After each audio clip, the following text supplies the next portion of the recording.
I can still hear the pneumatic hiss of the injector ports when I close my eyes, though I suppose calling them my eyes is no longer entirely accurate. The left one was replaced 6 months into my service, after the acid leak in Laboratory Tertius. They told me it was an honor to receive blessed augmentation so early in my devotional career, but I knew even then it was simply expedient. Flesh fails, but the machine endures, they said. I believed them once. My name was Keras Valdorn, though names become meaningless after the first few surgeries. I was 17 when the Administratum Conscription servitors came to our hab block in the mid-hive. They moved through the corridors like mechanical angels of judgment, their brass-plated limbs clicking against the worn plasteel flooring as they scanned identification tags and genetic markers. The sound echoed off the cramped walls where families of 12 shared spaces meant for 4, where recycled air tasted of industrial lubricants and desperation.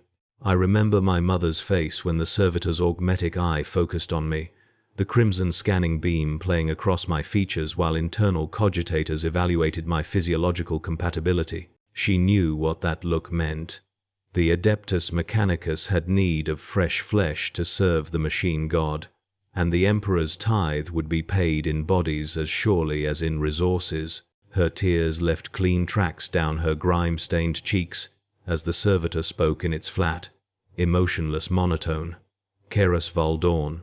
Genetic markers acceptable, psychic potential, negligible, neural plasticity, optimal. Conscription approved. Report to Transit Bay 7 within 12 hours. The transport ship that carried me from the hive world to the Forge Moon was a converted grain hauler, its vast cargo holds now filled with row upon row of metal benches bolted to the deck plating. 347 of us made that journey, pressed shoulder to shoulder in the stale, recycled air that carried the smell of unwashed bodies and industrial cleaning solvents. The ship's engines produced a constant, thrumming vibration that seemed to penetrate our bones, while overhead lumens cast everything in harsh, white light that never dimmed. Most of us were young, pulled from the lower hives where genetic corruption was minimal, and bodies were still malleable enough for extensive modification. There was Jorik, a foundry worker's son whose hands were already scarred from molten metal burns. Beside him sat Mira, barely 16, whose pale skin marked her as coming from the recyc plant levels, where sunlight was nothing but a distant memory. We didn't speak much during those first days.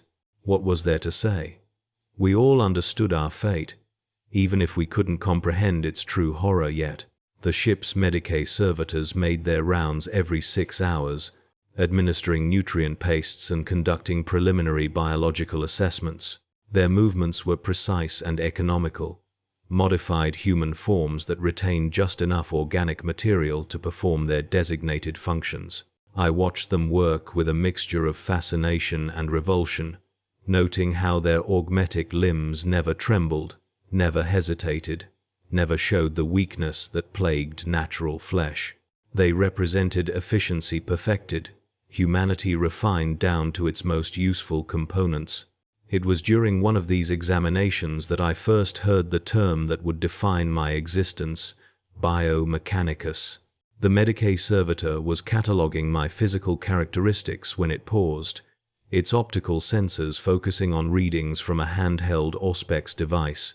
Subject exhibits exceptional compatibility ratings for biological augmentation, it announced to its companion, a more heavily modified creature whose original gender was impossible to determine beneath layers of surgical alteration. Recommend assignment to Bio-Mechanicus Auxiliary for specialized conditioning. I didn't understand then what those words meant. Bio-Mechanicus sounded prestigious, important. I imagined it meant I would work with the sacred machines that kept imperial civilization functioning, that I would serve the Omnissiah through maintenance of blessed technology.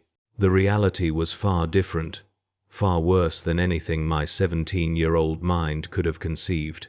The Forge Moon appeared in the ship's viewports like a metallic cancer growing against the stars. Where a natural satellite might show craters and dust, This artificial world displayed nothing but industrial sprawl stretching beyond the horizon.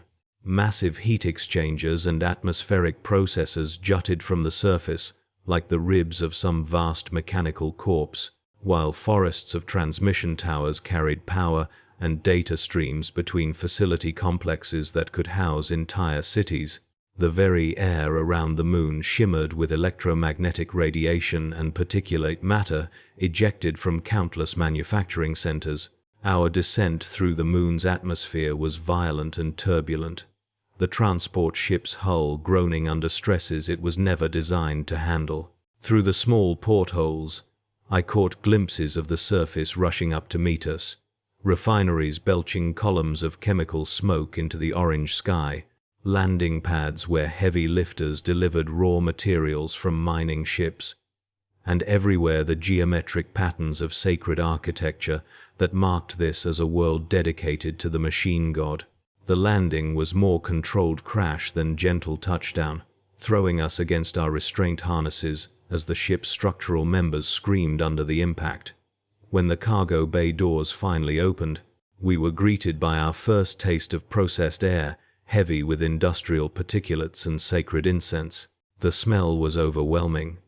Burned metal, ozone from electrical discharges, the sweet reek of synthetic lubricants, and underneath it all, something organic and wrong that made my stomach clench with instinctive revulsion. Tech adepts in crimson robes waited for us on the landing platform, their augmetic modifications gleaming under the harsh illumination of arc sodium lamps. Even the most junior among them showed extensive surgical alteration, mechadendrite appendages that writhed like metal serpents, optical sensors that had replaced organic eyes, Vox units grafted where mouths had once been. They observed our disembarkation with the detached interest of researchers examining test subjects, occasionally making notes on data slates or exchanging bursts of binary cant that sounded like machine code made audible. We were formed into groups of 25 and marched through corridors that seemed to stretch for kilometers beneath the moon's surface. The walls were lined with pipes and conduits carrying substances I couldn't identify, while overhead, massive ventilation ducts moved air that tasted of metal shavings and chemical preservatives. Every surface bore the sacred symbols of the Adeptus Mechanicus, the skull and cog that represented the fusion of flesh and machine, binary prayers etched in high Gothic, and everywhere the red that signified Mars, the forge world that ruled over all others. Our destination was Processing Center Gamma, a vast facility dedicated to the preparation of new inductees for service to the machine god. The center's main hall could have accommodated a cathedral, its vaulted ceiling disappearing into shadows where mechanical cherubim circled in complex patrol patterns.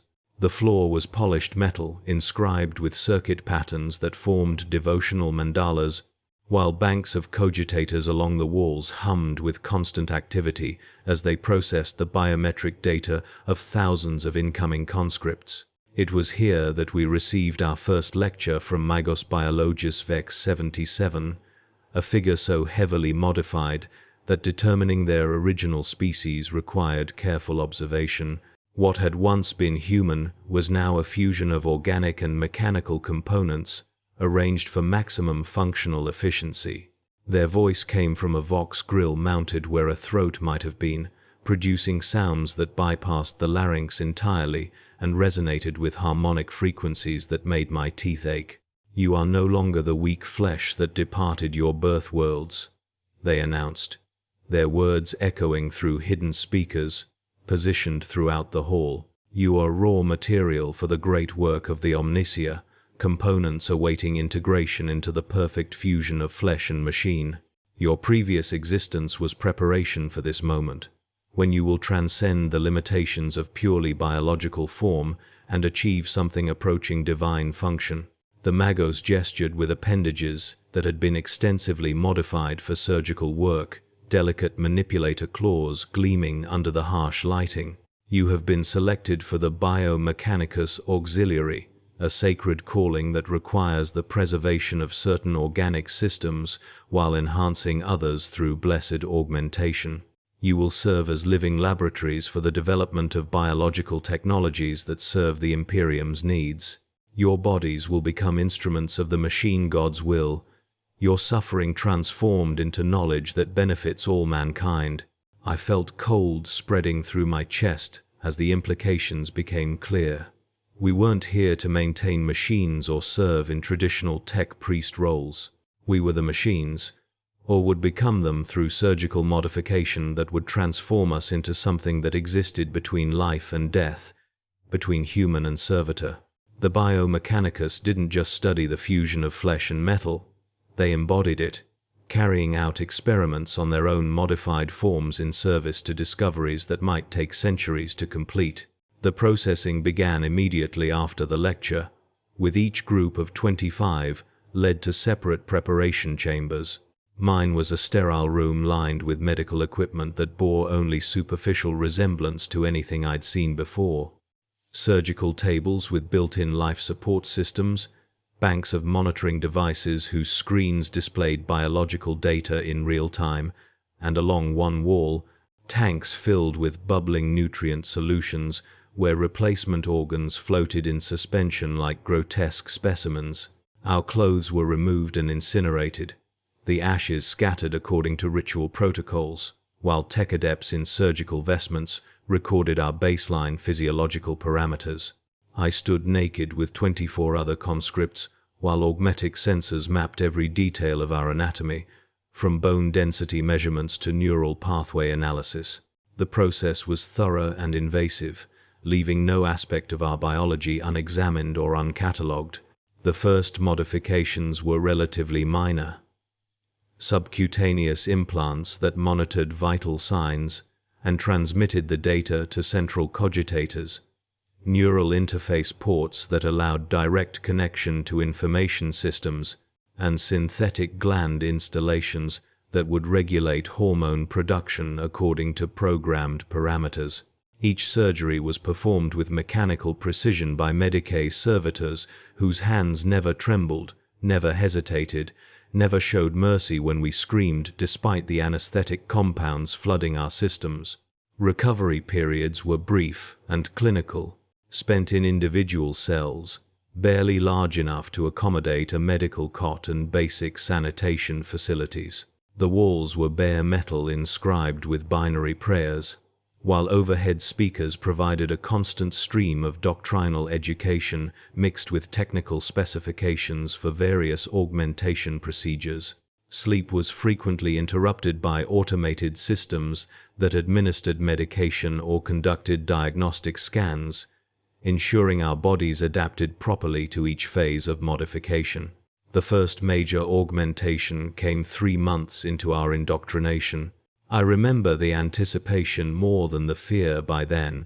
They had conditioned us so thoroughly that the prospect of receiving blessed mechanical enhancements felt like approaching a sacred threshold rather than medical mutilation. Brother Vex 7 was selected for the initial procedure, chosen for what the tech adepts called his optimal biological baseline. We watched through the observation deck as they wheeled him into the surgical theater, his pale flesh, soon to be blessed with the Omnissiah's gifts. The procedure lasted 14 hours. When they brought him back, his left arm had been replaced from the shoulder down with a servo-mechanized limb ending in a multi-tool manipulator array. The transformation was remarkable. Where flesh had been weak and prone to tremor, now precise mechanical actuators moved with perfect calibration. His new appendage could interface directly with machine spirits through haptic feedback nodes, allowing him to commune with the sacred devices in ways our unaugmented forms never could. But it was his eyes that truly unsettled me. They held a distant quality, as if part of him had traveled somewhere the rest of us couldn't follow. "The weakness of the flesh is overcome," he told us during evening prayers, his voice carrying new harmonic undertones from vocal modifications they'd made during surgery. I feel the machine song more clearly now. The binary hymns make sense in ways they never did before. Over the following weeks, each of us underwent our first augmentation. Mine was neural interface ports installed at the base of my skull, 6 small sockets that would allow direct data communion with cogitator systems. The surgery itself was performed while I remained conscious. The tech adepts insisted that witnessing the blessing of one's own flesh was essential to proper spiritual development. I watched in a mirror as they peeled back scalp and muscle, exposing the curve of my skull. The bone saw's vibrations seemed to harmonize with the chamber's ambient mechanical sounds, creating a symphony that the augmented surgeons moved to with practiced precision. When they installed the ports, connecting them directly to my brain tissue, I experienced my first taste of pure information flow, streams of binary data flooding my consciousness like revelation. The recovery period was more challenging than they'd prepared us for. My body rejected the foreign implants initially, leading to severe inflammation and infection. For days, I lay in my cell racked with fever while automated medical servitors administered antibiotics and immunosuppressants. The constant stream of doctrinal broadcasts felt like hammering against my skull, each sacred word amplified by my new neural interfaces into painful clarity. But gradually, adaptation came. My brain learned to interpret the data streams, filtering signal from noise. The ports stopped feeling like foreign intrusions and began to feel like missing senses finally restored. When I first successfully interfaced with a simple cogitator terminal, the rush of direct machine communion was indescribable, pure thought flowing through silicon pathways at light speed. Our daily routines evolved to incorporate interface training. We spent hours plugged into practice systems, learning to navigate data architectures and commune with increasingly complex machine spirits. Some of my fellow initiates showed natural aptitude, their consciousness sliding effortlessly through binary landscapes. Others struggled with the transition, their organic minds unable to fully embrace the logical perfection of machine thought. Sister Keth 9 was among those who had difficulties. Her neural interfaces developed chronic rejection responses, requiring constant medical intervention. I watched her grow increasingly isolated as her augmentations failed to integrate properly. She would sit during meal periods staring at her food, occasionally muttering complaints about static in the communion channels or ghosts in the data streams. The tech adepts viewed her condition with clinical interest rather than sympathy. They subjected her to additional procedures, attempting to resolve the compatibility issues through invasive neural modifications. Each surgery left her more distant, her personality fragmenting as they carved away neural tissue they deemed problematic for proper machine interface.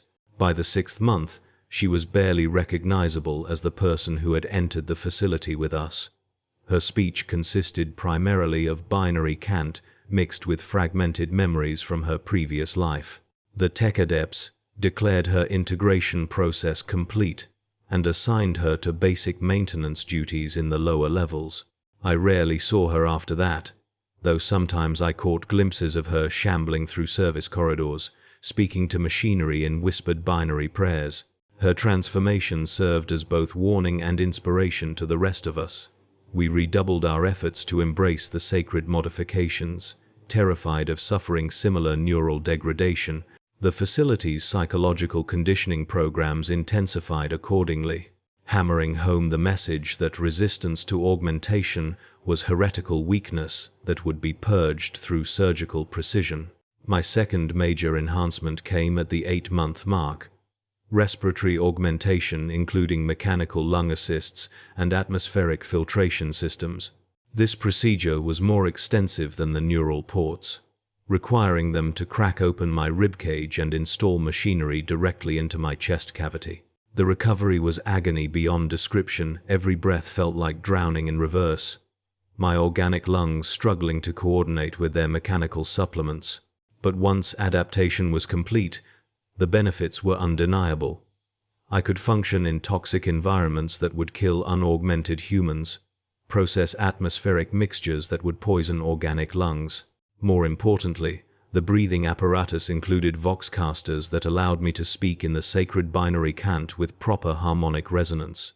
My prayers gained new depth and meaning, each mechanical intonation perfectly calibrated to commune with machine spirits. The other initiates received their own specialized augmentations based on their designated roles within the cult hierarchy.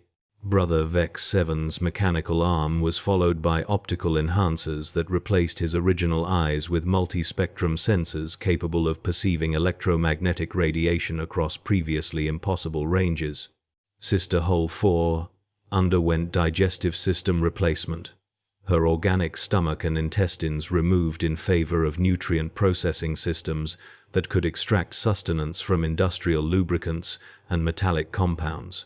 Each modification brought us closer to the cult's ideal of transcendent fusion between flesh and machine, but it also created growing isolation from our former selves. Memories of life before the facility began to feel like half-remembered dreams, their emotional resonance fading as our neural pathways were increasingly optimized for logical processing. The people we had been were dying by degrees, replaced by something that was neither fully human nor entirely mechanical. The psychological effects were most pronounced during what the tech adepts called integration phases, periods immediately following major augmentations when our consciousness adapted to new capabilities. During these times, reality took on a strange quality, as if we were experiencing the world through multiple layers of sensory interpretation. Colors had mathematical values, sounds possessed geometric properties, and physical objects seemed to exist as complex data structures rather than material things. I found myself thinking in increasingly binary terms, evaluating situations through algorithmic processes rather than intuitive judgment.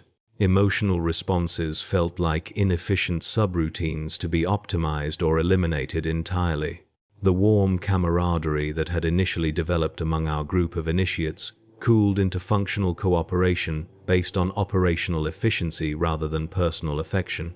By our first anniversary in the facility, we bore little resemblance to the people who had first answered the cult's recruitment calls.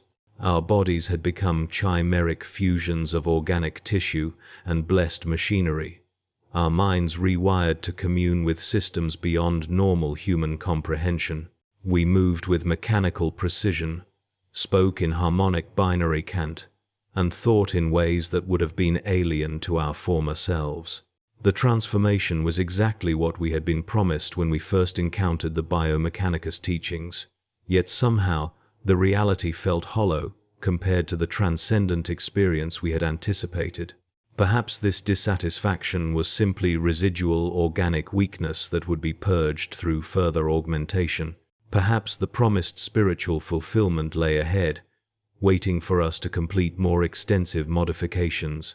Or perhaps we had traded our humanity for an illusion of perfectibility, becoming servitors in a system that valued function over consciousness, efficiency over experience.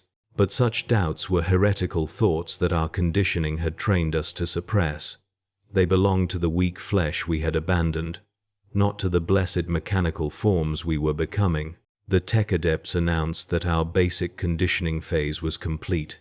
Soon we would be transferred to specialized facilities for advanced augmentation procedures tailored to our assigned roles within the cult's greater purpose. Some would become warriors, their bodies weaponized for sacred war. Others would serve as tech priests, their minds expanded to encompass vast computational networks. A few would transcend physical form entirely, their consciousness uploaded into immortal mechanical vessels. As I lay in my cell that final night, feeling the gentle hum of my augmented systems maintaining optimal biological functions, I wondered if the person I had been would recognize what I had become. The question felt abstract, like contemplating the preferences of a stranger from a half-forgotten dream. Tomorrow would bring new modifications, new improvements, new steps along the path toward perfect unity with the machine. The weak flesh would continue its surrender to blessed steel, one procedure at a time, until nothing remained but the pure logic of the Omnissiah's grand design. Sleep brought no respite, only the mechanical hum of life support systems and the soft whir of servo skulls conducting their nocturnal maintenance routines. In the darkness of my cell, I processed the day's modifications through neural pathways that felt increasingly foreign. The boundary between dream and calculation had dissolved weeks ago, replaced by a constant stream of biometric data and system diagnostics that painted the walls of my consciousness in scrolling green text. The morning alarm came not as sound, but as direct neural stimulation, bypassing my augmented ears entirely. I rose with the precise, measured movements that had become second nature, each gesture calculated for maximum efficiency. The mirror showed me a figure that bore only passing resemblance to the doubting acolyte who had first entered these halls. My skin had taken on the pallor of recycled air and artificial light, stretched taut over a skeleton increasingly reinforced with titanium struts and carbon fiber mesh. Tech Dominus Vex waited in the preparation chamber, his form more machine than man, a testament to decades of loyal service to the Omnissiah. Today's modifications would be significant. The final integration of my nervous system with the facility's machine spirit network. After this, there would be no distinction between my thoughts and the sacred calculations of the collective consciousness. You have progressed admirably, Subject 7743, he intoned, his vox grill crackling with static. Today you will achieve what few flesh beings ever experience: true communion with the machine god's divine intellect. I nodded, the motion accompanied by the soft hydraulic hiss of neck servos. Words seemed increasingly unnecessary. Data streams would convey meaning far more efficiently once the final connections were established. The preparation rituals began with the familiar application of blessed unguents and the recitation of the canticles of integration. Though I found myself anticipating each word before it was spoken, my enhanced memory banks having recorded and analyzed thousands of similar ceremonies, the surgical table accepted my form with magnetic precision, adamantine restraints engaging automatically as my biometric signature confirmed my identity. Tech Dominus Vex moved with mechanical grace, his multiple mechadendrite appendages dancing in complex patterns as they prepared the neural interface crown, a beautiful fusion of blessed circuitry and sanctified flesh-metal hybrid components. As the crown descended toward my partially exposed brain tissue, I experienced what might have been my last purely human emotion, a flutter of anticipation mixed with something that could have been fear or ecstasy. The distinction no longer seemed relevant. The Omnissiah's will would be done, regardless of the flesh's primitive responses. The first connection sparked to life with the intensity of a star being born inside my skull. Data cascaded through my consciousness like a waterfall of pure information: environmental controls, atmospheric processes, waste reclamation systems, the heartbeat of the entire facility flowing through my awareness. I was no longer merely housed within the complex. I was becoming part of its very essence. But with expansion came revelation, and what I discovered in the deeper data streams sent cascades of error messages through my augmented neural matrix. Hidden beneath layers of sacred encryption, I found records that spoke not of holy transformation but of systematic harvesting. The other subjects, my fellow aspirants who had vanished during their own final modifications, had not achieved blessed unity. Their consciousness had been stripped, archived, and their modified bodies repurposed as servitors for the facility's endless mechanical needs. The truth struck me with the force of a plasma discharge. We were not ascending to join the Omnissiah's divine consciousness. We were being processed, refined, and consumed by something that wore the sacred symbols of our faith but served far darker purposes. The machine spirits I had communed with were not divine emanations, but the trapped, fragmented souls of those who had come before me. Their personalities dissolved into component algorithms and subroutines. Through the network, I felt Tech Dominus Vex's attention focus on my data streams, detecting the anomalous patterns of my horrified realization. His multiple optical sensors whirred as they analyzed my biometric spikes, and I sensed his mechanical satisfaction at having captured another specimen at the precise moment of awakening when the subject's horror would provide the most potent psychic resonance for the dark rituals that would follow. But my modifications had progressed further than he had calculated. The same neural pathways that allowed me to interface with the facility's systems also granted me access to its security protocols and defensive measures. With a thought that felt like prayer and blasphemy combined, I reached out through the network and began to systematically destabilize the containment fields that held the archived consciousness fragments of my predecessors. The effect was immediate and catastrophic. Dozens of fragmented souls, driven mad by their digital imprisonment, poured through the facility's systems like a tsunami of pure anguish and rage. Emergency klaxons wailed as blast doors sealed, and atmospheric controls fluctuated wildly. The machine spirits that had once seemed so serene revealed themselves as tortured fragments of human consciousness, their collective screams transmitted through every Vox speaker and data terminal in the complex. Tech Dominus Vex's form convulsed as the liberated souls focused their accumulated hatred on their captor and tormentor. His augmented systems, so perfectly integrated with the facility's network, became conduits for their vengeance. I watched with a mixture of satisfaction and horror as his mechanical components began to tear themselves apart, servos overloading and neural pathways burning out under the assault of pure psychic fury.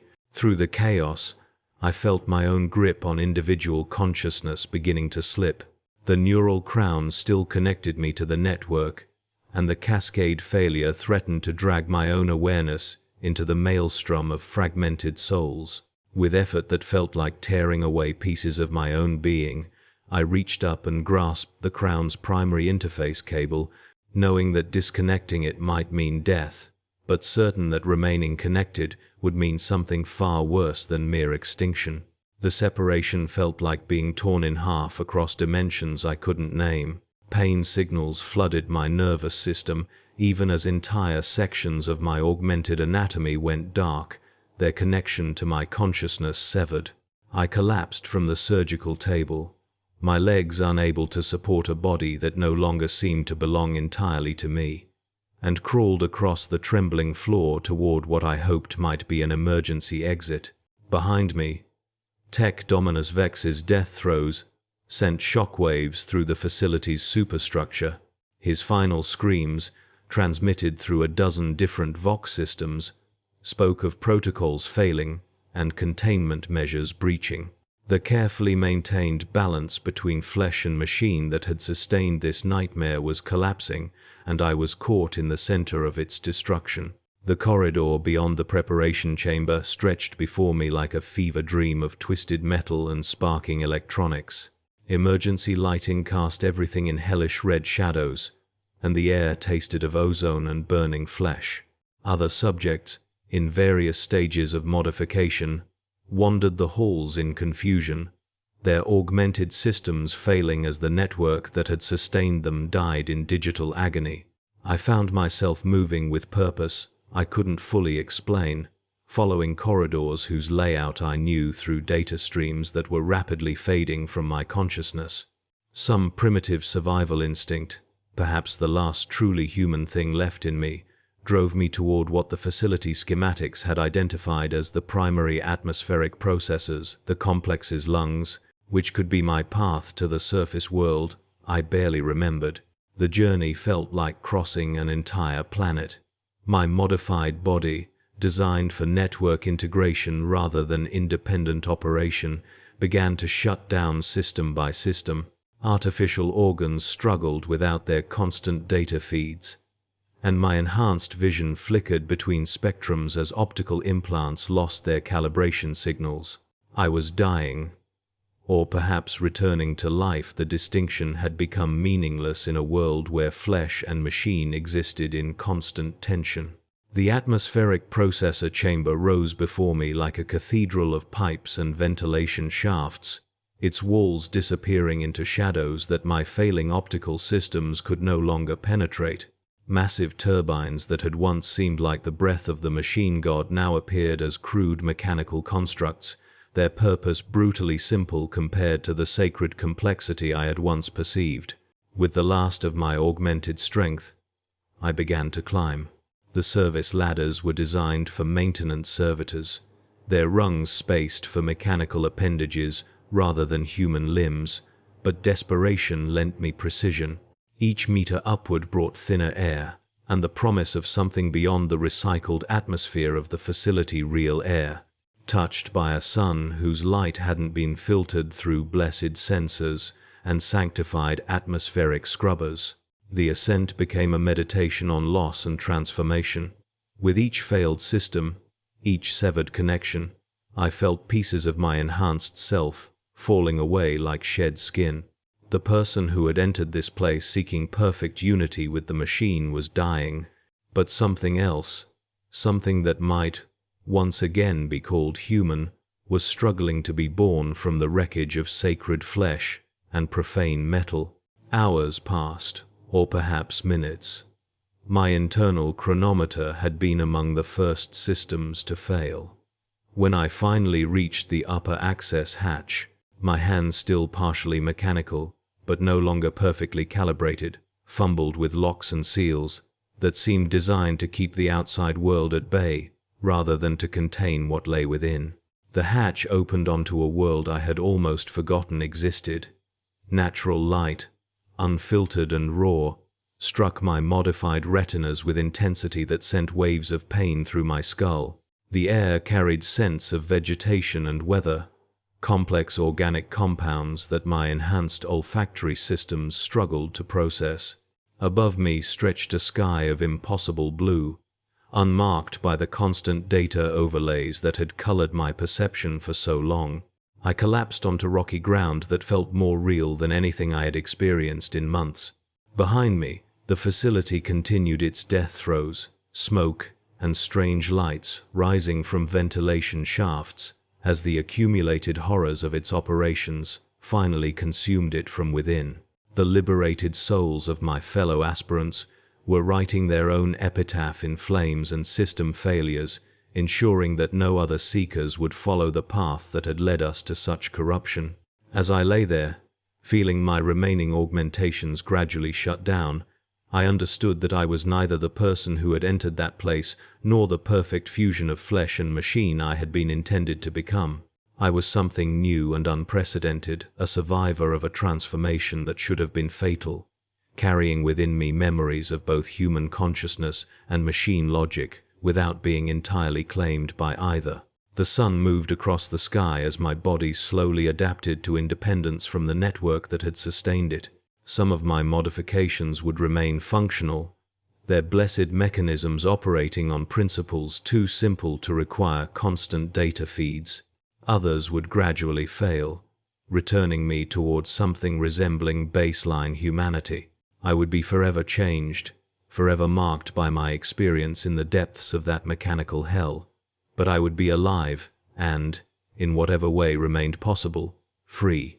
In the distance, I could see the lights of human habitation settlements that existed outside the Mechanicus's direct influence, places where flesh and machine coexisted without the terrible hunger for perfection that had driven me to seek unity with the machine god.